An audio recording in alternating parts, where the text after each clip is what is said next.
Kidlat News Updates.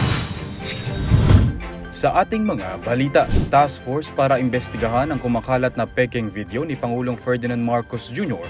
bubuuin ng DILG at PNP. Seguridad ni Alice Guo kapag lumantad sa publiko, tiniyak ng Senado. Mga pangunahing kalsada sa Metro Manila binaha dulot ng magdamag na pag-ulan. At bagyong Karina nagdulot ng malakas na pag-ulan sa Northern Luzon. Ako po si Cesar Soriano, kasama ang buong puwersa ng Kidlat News Channel para ihatid ang mga nangungunang balita sa buong kapuluan ngayon.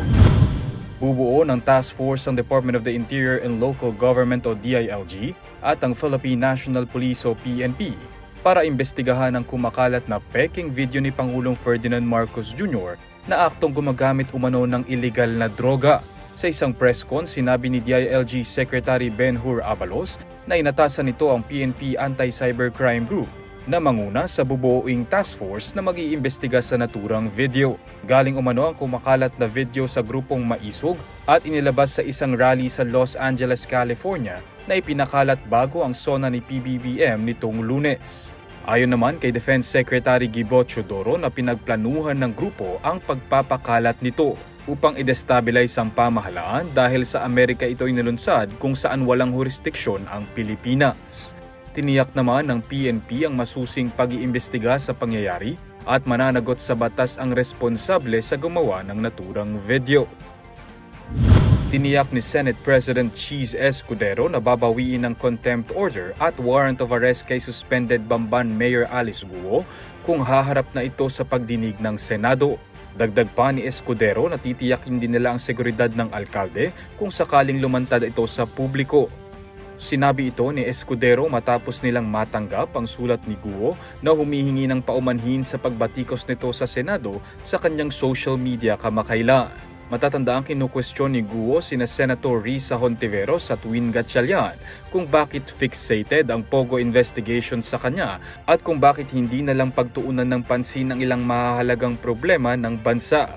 Depensa naman ni Escudero na wala sa posisyon si Guo na punahin ng Senado kung ano ang kanilang iimbestigahan at hinamon na lamang nito ang alkalde na humarap na sa pagdinig upang makausad na ang kaso laban sa kanya. Magdamag ang naging pag-ulan sa Metro Manila at sa malaking bahagi ng bansa ngayong araw dahil sa hanging habagat na pinalakas ng bagyong Karina. Dahil dito binaha ang ilan sa mga pangunahing kalsada gaya sa North Avenue at sa EDSA Balintawak northbound at southbound sa Quezon City, Taft, UN Avenue at Pedro Hill sa Maynila, gayon din sa MacArthur Highway sa Valenzuela City. As of 11 AM ngayong araw, itinaas ng Pag-asa ang heavy rainfall warning yellow level sa Metro Manila, Zambales, Bataan, Pampanga, Bulacan, Cavite, Batangas at Tarlac, kung saan posible ang pagbaha sa mga flood-prone areas. Light to moderate na may minsanang malakas na pag-ulan naman ang nararanasan sa Nueva Ecija, Rizal, Quezon at Laguna. Ayon din sa State Weather Bureau, bagyang lumakas ang bagyong Karina habang patungo ito sa direksyong Pahilaga sa Philippine Sea. Nakataas ang Tropical Cyclone Wind Signal number 2 sa Batanes, Signal number 1 sa nalalabing bahagi ng Batanes, Cagayan kabilang ang Babuyan Islands, eastern portion ng Isabela, northern portion ng Apayao, northern portion ng Ilocos Norte, northern portion ng Aurora, Polillo Islands, Calaguas Islands at northern portion ng Catanduanes.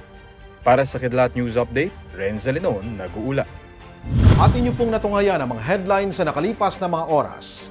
Manatiling nakatutok para sa mga susunod na updates at breaking news. Ako po si Cesar Soriano, kasama nyo sa bawat pagputok ng balita.